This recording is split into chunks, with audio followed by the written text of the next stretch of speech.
तो हेलो, एक बार फिर स्वागत है आपका यूनिक एग्जीक्यूटिव बाय कुछ फैमिली राजी में। तो जैसे कि हम हमारी पॉलिटी की 12वीं क्लास चल रही है। पॉलिटी की 12वीं क्लास में फर्स्ट क्लास में पार्ट 1 और पार्ट 2 हम बना चुके हैं। अब पार्ट 3 की बारी है। तो अब पार्ट 3 में जो रह गया आपसे बताने से वो रह गया संविधान संशोधन विधेयक। पार्ट 1, पार्ट 2, पार्ट 3 तीनों में ही हम संसद जो कानून बनाती है उसके प्रोसेस की बात कर रहे हैं। इसमें हमने जो हमारी पिछली वीडियो हमने प्रस्ताव, विधेयक, अधिनियम ये क्या होते हैं इनके बारे में डिस्कस किया है। धन विधेयक, वित्त विधेयक के बारे में डिस्कस कर चुके हैं। आज हम बात करेंगे संविधान संशोधन विधेयक के बारे में। तो संविधान संशोधन विधेयक का मतलब क्या हुआ? भाई ऐसा विधेयक जिसकी वजह से संविधान में कोई संशोधन हो, बस। संविधान संशोधन विधेयक ऐसा विधेयक जिसकी वजह से संविधान में कोई संशोधन हो।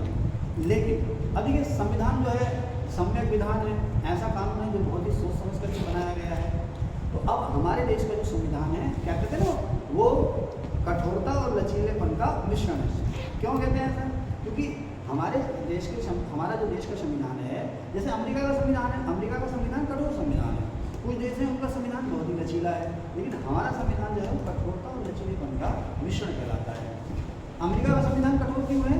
क्योंकि वहाँ पर उसके कॉन्स्टिट्यूशन में अमेंड करने का जो प्रोसेस बहुत ही कठिन है।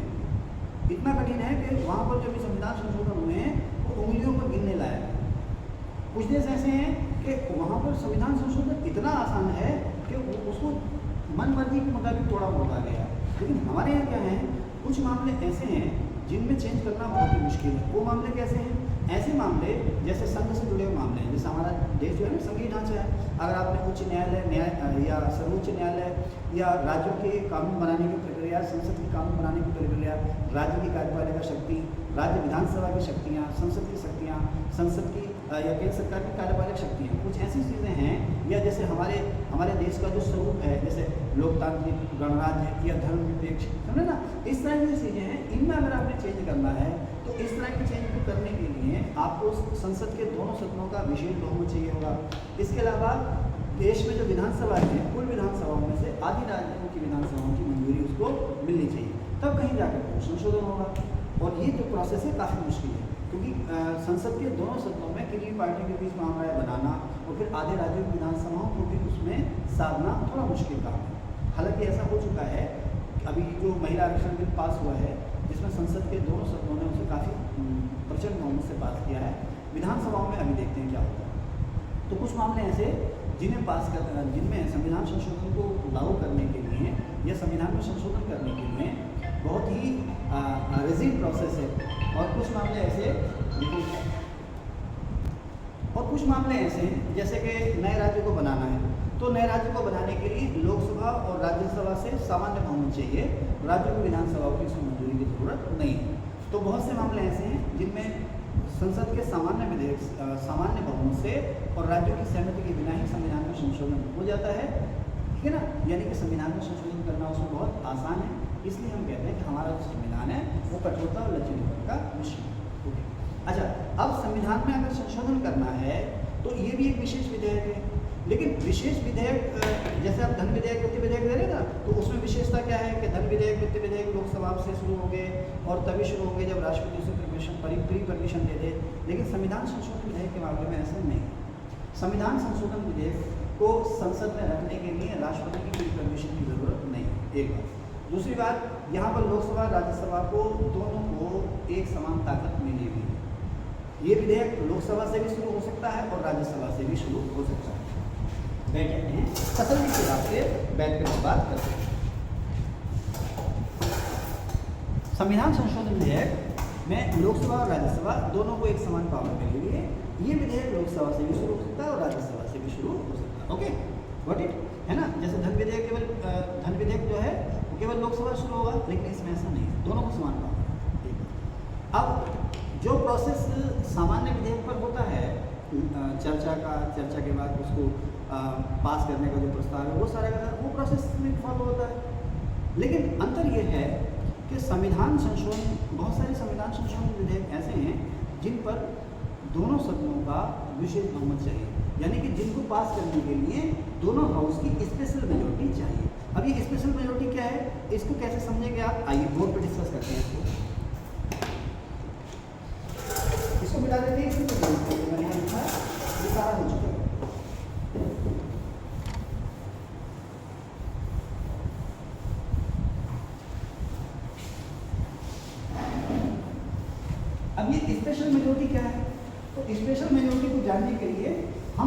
सिंपल मेजोरिटी की बात करें।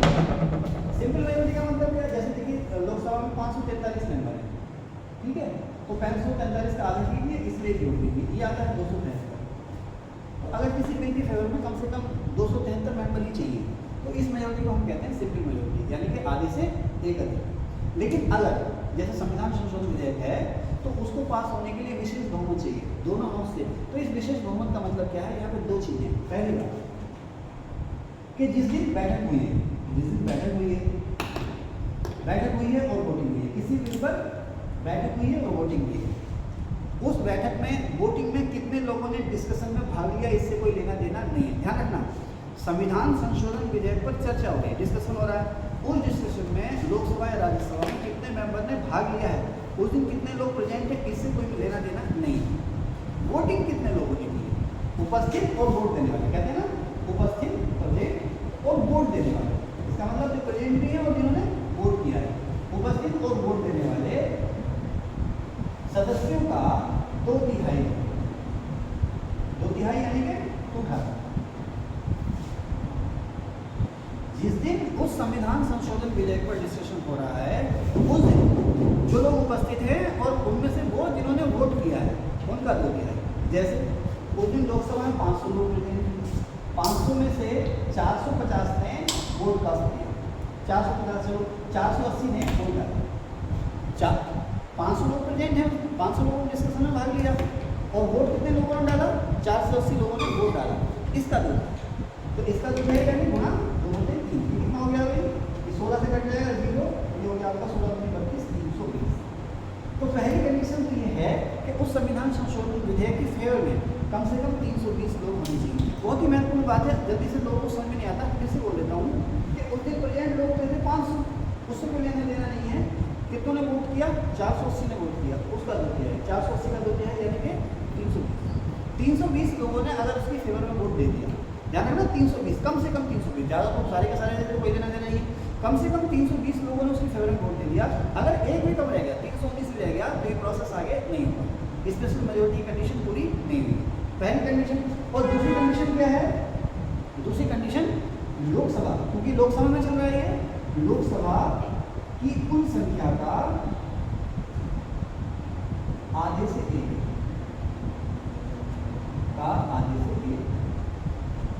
भाई पता चला ऐसा हुआ कि संविधान संशोधन जैसे महत्वपूर्ण मसले पर डिस्कशन हो रहा है और उस दिन लोकसभा में 100 लोग प्रेजेंट हैं, 100 में से 90 लोगों ने वोट दिया, या लोकसभा में सारे मेंबर प्रेजेंट हैं, 543 मेंबर प्रेजेंट हैं, 543 में से विपक्ष बायकाट कर गया या 400 लोग बायकाट कर गए, 143 लोग हैं, 143 ने उनकी फेवर में वोट डाल दिए और संविधान संशोधन बिल की फेवर में वोट डाल दिए।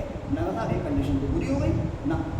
संविधान, हमारा जो संविधान है ना, विश्व का सबसे बड़ा संविधान इसीलिए हुआ है, इसमें हर संभावना को और किया गया था क्या हो सकता है।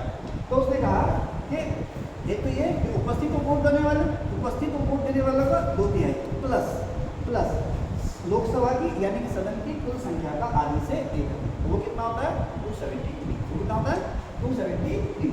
तो आप देखें दोनों ही आंकड़े हमने पढ़ लिए, जो कुल संख्या है उसका आगे आधे से एक अधिक भी है और उस दिन जिसको वोट डाला था उसका 2/3 भी है, 320 लोगों ने अगर फेवर की है।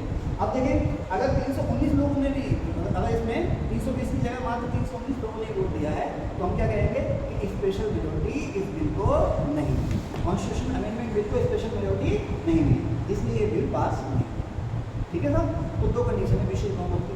उसी तरह से राज्यसभा में होगा, राज्यसभा का विशेष बहुमत, राज्यसभा में कितने मेंबर है 275, तो उसका आधे से एक अधिक, और राज्यसभा में उस दिन जितने लोग प्रेजेंट हैं और जिन्होंने वोट दिया है उनका 2/3, इसको कहते हैं विशेष बहुमत। आई थिंक समझ में आ गया। ठीक है, अब लोकसभा, अब मान लीजिए बिल लोकसभा शुरू हुआ तो लोकसभा ने इसे विशेष बहुमत से पास कर दिया, राज्यसभा के पास गया, राज्यसभा ने इसे विशेष बहुमत से पास कर दिया। ठीक है सर, दोनों हाउस में कोई मतभेद नहीं है, किसी भी तरह का कोई मतभेद नहीं है, राष्ट्रपति के पास गया, राष्ट्रपति ने इस पर सिग्नेचर कर दिया, संविधान संशोधन हो गया।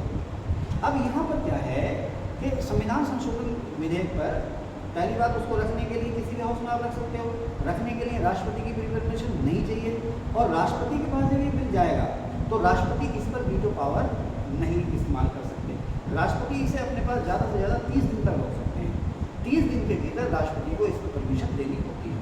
अगर 30 दिन के भीतर राष्ट्रपति परमिशन ना दें तो ये अपने आप ही लागू हो जाएगा। राष्ट्रपति से पुनर्विचार के लिए नहीं लौटा सकते, इस पर हस्ताक्षर करने से मना नहीं कर सकते। अगर राष्ट्रपति से पुनर्विचार के लिए लौटाते हैं तो भी, इस पर हस्ताक्षर करने से मना करते हैं तो भी 30 दिन के बाद ये बिल जो है उसी रूप में पास हो जाएगा जैसा संसद ने पास किया। ठीक है, अब हमने जो संसद की कानून बनाने की शक्ति है उसमें साधारण बिल और संविधान संशोधन बिल दोनों में बात की। अब हम जो है थोड़ा इसको रोक लीजिए, तो अब हम बात करेंगे, मसला ये है कि अगर संसद के दोनों सदनों में कोई विवाद हो जाए तो किसी बिल का क्या होगा? विवाद समझ रहे हैं, डिस्प्यूट। अब बात ये आती है कि आपको पता है कि साधारण बिल हो या विशेष बिल हो, उसमें साधारण बिल जैसे धन विधेयक, वित्त विधेयक और संविधान संशोधन विधेयक, उस पर लोकसभा के जो कुछ अधिकार है सीमित है। संविधान संशोधन विधेयक में दोनों को समान पावर है, राष्ट्रपति के भी हाथ उसमें बंधे हुए हैं। धन विधेयक और वित्त विधेयक में लोकसभा को वरीयता है। इसके अलावा जितने भी अन्य विधेयक हैं जिन्हें हम साधारण विधेयक कहते हैं, उसमें लोकसभा और राज्यसभा को दोनों को समान अधिकार मिले हुए हैं। बहुत से लोग कहते हैं ना कि राज्यसभा हमारे लिए अनुपयोगी है, राज्यसभा की कोई पावर नहीं है, तो वजह क्या है कि उन्होंने उसे गहराई से सुना ही नहीं, पढ़ा ही नहीं गहराई से। ऐसा नहीं है कि राज्यसभा के पास कोई पावर नहीं है, राज्यसभा नाम मात्र का सदन है, ऐसा नहीं। मैं बताता हूँ आपको राज्यसभा के पास कितनी पावर है। धन विधेयक और वित्त विधेयक के मामले में राज्यसभा की शक्तियाँ सीमित है, लेकिन अन्य विधेयक के बारे में ऐसा नहीं। साधारण विधेयक जो भी हैं वो लोकसभा या राज्यसभा कहीं से भी शुरू हो सकते हैं। उनको राष्ट्रपति पर सिग्नेचर करने से पहले राष्ट्रपति उस पर सिग्नेचर करें किसी विधेयक पर या किसी बिल पर, राष्ट्रपति के पास भेजने से पहले दोनों हाउस से पास होना जरूरी है। अब यहाँ पर मैंने बात कही कि अगर साधारण बिल पर दोनों हाउस के बीच में विवाद हो जाए, मतभेद हो जाए या टकराव हो जाए तो क्या होगा? अब पता कैसे चलेगा कि दोनों हाउस के बीच में विवाद हो गया है? इसको आप ध्यान से सुनिएगा और लिखिएगा भी, मैं धीरे धीरे बोल रहा हूँ। देखिए, एक हाउस ने किसी बिल को पास किया, दूसरे हाउस ने उसे उसी रूप में पास कर दिया, कोई विवाद नहीं है। एक हाउस ने बिल पास किया, दूसरे हाउस ने उस बिल को कुछ सिफारिशों के साथ लौटा दिया पहले हाउस को, अभी भी कोई विवाद नहीं है, अभी भी कोई विवाद नहीं है। अब दूसरे हाउस ने पहले हाउस को बिल भेजा अपनी सिफारिशों के साथ, उस हाउस ने उन सिफारिशों को नहीं माना और उसे पूरी रूप में फिर से उस हाउस को लौटा दिया, अभी भी कोई विवाद नहीं। विवाद तब होगा जब दूसरा हाउस उसे उस रूप में पास करने से मना करे। अब विवाद जब दूसरा हाउस उसे उस रूप में पास करने से मना करे। फिर से बोलो, दोनों हाउस ने पास कर दिया, कोई विवाद नहीं है। एक हाउस ने अपनी सिफारिशों के साथ लौटा दिया, अभी कोई विवाद नहीं है। अब जिस हाउस को सिफारिशों के साथ लौटाया गया था उसने सिफारिश नहीं मानी, फिर से वापस दे दिया उनको, या कुछ सिफारिशें मानी, कुछ सिफारिशें नहीं मानी, वापस लौटा दिया। दूसरे हाउस के पास डिस्कशन के लिए गया, तो जब तक उस दूसरे हाउस ने उसे पास करने से मना नहीं किया है तब तक कोई विवाद नहीं है। अगर पास कर दिया, दूसरे हाउस ने उसे पास कर दिया कि ठीक है आपने हमारी सिफारिश नहीं मानी, कुछ या कोई सिफारिश हमारी नहीं मानी, कोई दिक्कत नहीं है भाई, हम इसको पास कर देते, कोई विवाद नहीं।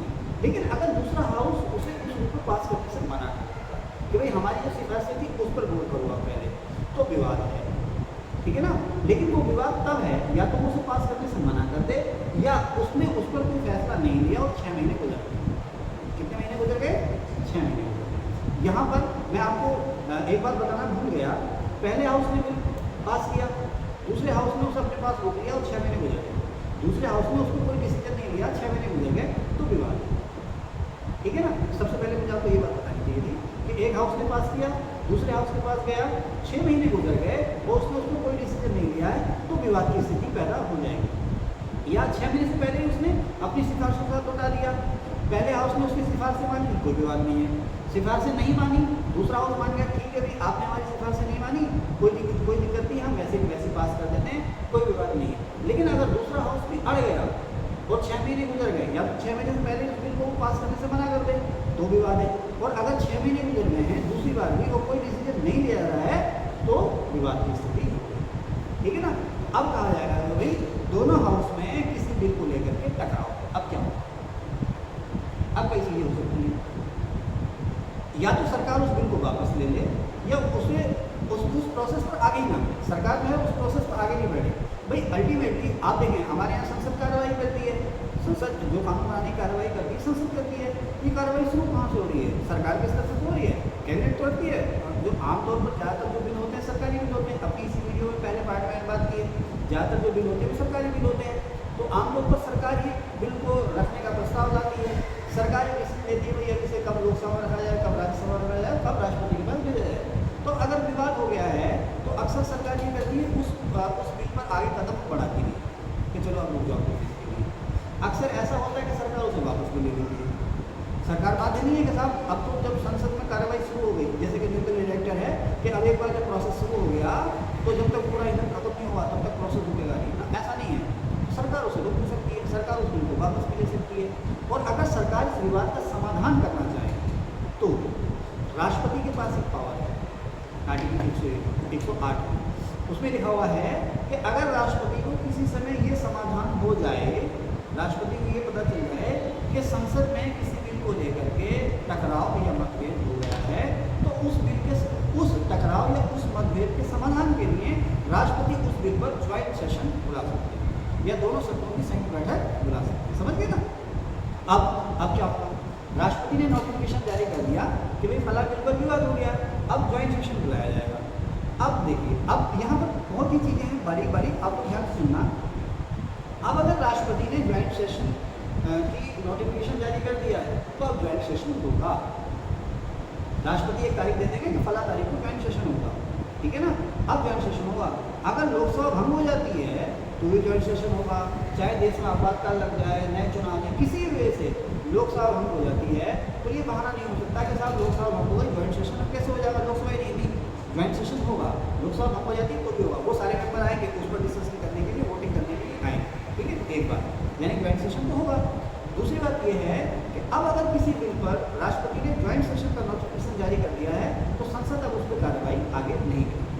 आगे कार्रवाई नहीं करने का मतलब अब उसमें जो भी कार्रवाई होगी किसी एक हाउस में नहीं होगी, दोनों हाउस में होगी। और दूसरी बात कि जिन मसलों पर टकराव है, जिन मसलों पर दोनों हाउस में मतभेद हैं, जिन मसलों पर दोनों हाउस में मतभेद हैं, उन्हीं मसलों पर डिस्कशन होगा, किसी अन्य मसले पर डिस्कशन नहीं होगा। उस बिल से रिलेटेड जो मामले हैं उसमें जो टकराव थे, जो टकराव के बिंदु थे, उन्हीं बिंदु पर जो है सलाह मशवरा होगा, किसी अन्य बिंदु पर नहीं होगा। लेकिन अगर संयुक्त बैठक बुलाने में देर हो गई है, अब कितनी देर हो गई है इसको डिसाइड करेंगे राष्ट्रपति। संयुक्त बैठक को बुलाने में देर हो गई है तो संसद चाहे तो कुछ और मसलों को भी उसमें शामिल कर सकती है, लेकिन वो उसी से जुड़े हुए।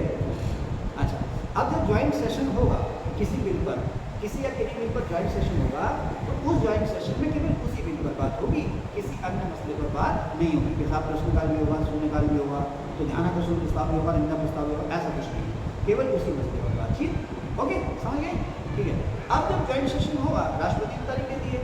अब एक सवाल खूब आता है, वनडे एग्जाम में आईएएस में आता है कि उस ज्वाइंट सेशन की चेयरमैनशिप कौन करेंगे, उस संयुक्त बैठक की अध्यक्षता कौन करेंगे? तो आपको पता ही है, यहाँ पर लोकसभा को वरीयता है, यहाँ पर अच्छा जैसे ना, जैसे क्वेश्चन आएगा, आप लोग सुन रहे हैं ना, जैसे क्वेश्चन आएगा कि भाई लोकसभा के पास शक्तियाँ ज़्यादा है, राज्यसभा के पास शक्तियाँ कम है, तो यहाँ पर अब लोकसभा को प्रायोरिटी हासिल है या लोकसभा को बड़ा हासिल है राज्यसभा पर। कैसे कि लोकसभा की सर्व संख्या तो 543 है और राज्यसभा की संख्या 245 है। ज्वाइंट सेशन हो रहा है, ज्वाइंट सेशन में डिस्कशन होगा, डिस्कशन के बाद वोटिंग होगी। तो आप देखें ना, सत्ता पक्ष के पास लोकसभा में बहुमत है, राज्यसभा में अगर उसके पास बहुमत नहीं भी है तो अपने बिल को पास करा देता है। क्यों? क्योंकि लोकसभा की सीटें राज्यसभा की तुलना में लगभग दोगुनी है। तो यहाँ पर लोकसभा को वरीयता हासिल है राज्यसभा को। एक मसला तो इसी ज्वाइंट सेशन में लोकसभा को ऐसे वरीयता हासिल है कि संयुक्त बैठक की जो अध्यक्षता करेगा वो उसकी जो पहल है, उसके लिए अधिकार है वो लोकसभा अध्यक्ष को। संयुक्त बैठक की अध्यक्षता लोकसभा अध्यक्ष करेगा, किसी वजह से वो नहीं है, पद पर नहीं है, असमर्थ है, तो लोकसभा का उपाध्यक्ष करेगा, वो भी नहीं है तो फिर मौका मिलेगा राज्यसभा के सभापति को। और अगर वो भी नहीं है, राज्यसभा का सभापति यानी कि भारत का उपराष्ट्रपति भी नहीं है, तो अध्यक्षता करेगा राज्यसभा का उपसभापति। और अगर वो नहीं तो अब जिसे राष्ट्रपति चाहे, अगर वो भी नहीं है तो वो जिसे राष्ट्रपति चाहे वो इस ज्वाइंट सेशन की अध्यक्षता करेगा। अब ज्वाइंट सेशन में वोटिंग होगी, इसमें जो फैसला होगा वो संसद का माना है। ठीक है, ओके। अब बात ये आती है कि किस पे ज्वाइंट सेशन नहीं होता है। धन विधेयक और जो वित्त विधेयक है, आर्टिकल 117(1) वाला धन विधेयक, वित्त विधेयक और संविधान संशोधन विधेयक पर ज्वाइंट बैठक नहीं होगी, संयुक्त बैठक नहीं होगी। तो उसमें भी थोड़ा सा अंतर है। धन विधेयक और वित्त विधेयक में ज्वाइंट बैठक नहीं होती है। अगर राज्यसभा लोकसभा की सभी या कुछ सिफारिशों से सहमत नहीं है या कुछ मामलों से सहमत नहीं है तो भी उस बिल की सेहत पर कोई असर नहीं पड़ेगा, है ना, वो राष्ट्रपति के पास चला जाएगा सिग्नेचर के लिए। लेकिन संविधान संशोधन विधेयक के बारे में ऐसा नहीं। ये विशेष विधेयक है। अगर लोकसभा और राज्यसभा में असहमति हो जाती है या मतभेद या टकराव हो जाता है संविधान संशोधन विधेयक को लेकर के, तो उस पर ज्वाइंट बैठक नहीं होती, उस पर ज्वाइंट बैठक नहीं होती। अगर लोकसभा राज्यसभा में संविधान संशोधन विधेयक को लेकर के टकराव हो जाता है तो उस पर ज्वाइंट बैठक नहीं होती। ठीक है, अच्छा चलते रहिए। अभी इसी वीडियो में कितने मिनट हो गए? इसमें 20 मिनट हो गए। चलिए अभी हम 5 मिनट में एक बात इसमें और हम ये खत्म कर सकते हैं, वो ये है कि अक्सर आपने सुना होगा कि सरकार जो है इस बिल को राज्यसभा में लेकर आई है ताकि ये बिल जो है लैप्स ना हो जाए। हिंदी में एक शब्द आता है अभ्यवगत और इंग्लिश में उसको कहते हैं लैप्स, ये खत्म ना हो जाए। इसका मतलब क्या है? इसका मतलब ये है कि अक्सर ऐसा होता है कि कोई बिल जो संसद में पेंडिंग है, अगर लोकसभा भंग हो जाती है तो वो बिल खत्म हो जाता है। कुछ बिल ऐसे हैं जो लोकसभा में पेंडिंग है, राज्यसभा में पेंडिंग है, और लोकसभा भंग हो जाती है तो लोकसभा भंग होने की वजह से ये सरकार गिर जाती है, सरकार के गिरने की वजह से वो बिल पेंडिंग हो जाता है। क्या है इस पर बात? देखिए ऐसे बिल जो राज्यसभा से शुरू होना मतलब समझे, इसको ऊपर उठा दीजिए। राज्यसभा से शुरू होने का मतलब समझे, यानी कि जिनको पास करने का जो प्रोसेस था वो राज्यसभा से हुआ। ऐसे बिल जो राज्यसभा से शुरू हुए और राज्यसभा में भी पेंडिंग है, राज्यसभा में पेंडिंग है, लोकसभा को नहीं भेजे गए। ऐसे बिल राज्यसभा से शुरू हुए, राज्यसभा में ही पेंडिंग है, राज्यसभा ने लोकसभा को उसकी सिफारिशों के लिए वो नहीं भेजा है, या राज्यसभा में भी वो पास ही नहीं हुए, राज्यसभा में पास ही नहीं हुए हैं, राज्यसभा में अगर पास हो भी गए हैं तो लोकसभा को नहीं भेजे गए। उन बिल की सेहत पर लोकसभा के भंग होने का कोई असर नहीं पड़ता। अगर लोकसभा भंग भी हो जाती है तो बिल को खत्म नहीं होता। इसके अलावा अन्य बहुत सारे बिल, वो सारे बिल मैं सारी गिनती कर रहा हूँ मैं आपको, राज्यसभा से शुरू हुए थे, राज्यसभा ने पास कर दिए, लोकसभा पेंडिंग है, लोकसभा भंग हो गई, वो खत्म हो गया। लोकसभा ने उसे पुनर्विचार के लिए राज्यसभा को लौटा दिया, अब राज्यसभा में पेंडिंग है, लेकिन लोकसभा भंग हो गई, अब वो खत्म हो जाएगा। ठीक है ना, लोकसभा से शुरू हुआ था, लोकसभा में ही पेंडिंग है, अभी उस पर कोई आपको आगे नहीं बढ़ा है, लोकसभा भंग हो गई, खत्म हो जाएगा। लोकसभा ने पास कर दिया, राज्यसभा को नहीं भेजा गया है, लोकसभा भंग हो गई, खत्म हो जाएगा। लोकसभा ने पास करके राज्यसभा को भेज दिया है, राज्यसभा ने कोई डिसीजन नहीं लिया है, लोकसभा भंग हो गई, खत्म हो जाएगा। लोकसभा से पास हुआ, राज्यसभा ने पास करके फिर से किसको भेज दिया? लोकसभा को भेज दिया, लोकसभा भंग हो गई, बिल खत्म हो जाएगा। लेकिन अगर वो बिल राष्ट्रपति के सिग्नेचर के लिए भेज दिया गया, लोकसभा राज्यसभा दोनों ने पास कर दिया है और राष्ट्रपति के सिग्नेचर के लिए गया है, तो अब अगर लोकसभा भंग हो जाती है तो वो बिल लैप्स नहीं होगा, खत्म नहीं होगा। या राष्ट्रपति ने उसको ज्वाइंट सेशन के लिए नोटिफिकेशन कर दिया है, लोकसभा भंग हो जाती है तो वो बिल को खत्म नहीं होगा। तो इसका साथ निकल के ये आता है कि लोकसभा के भंग होने से कौन से बिल लैप्स नहीं होंगे, खत्म नहीं होंगे। वो सारे बिल जिन पर ज्वाइंट सेशन होना है, वो सारे बिल जो राष्ट्रपति के पास पेंडिंग हैं, और वो सारे बिल जो जो राज्यसभा से शुरू हुए और राज्यसभा में ही अभी पेंडिंग है, चाहे राज्यसभा ने पास किए हैं या नहीं किए हैं, अगर लोकसभा हो जाती है तो वो खत्म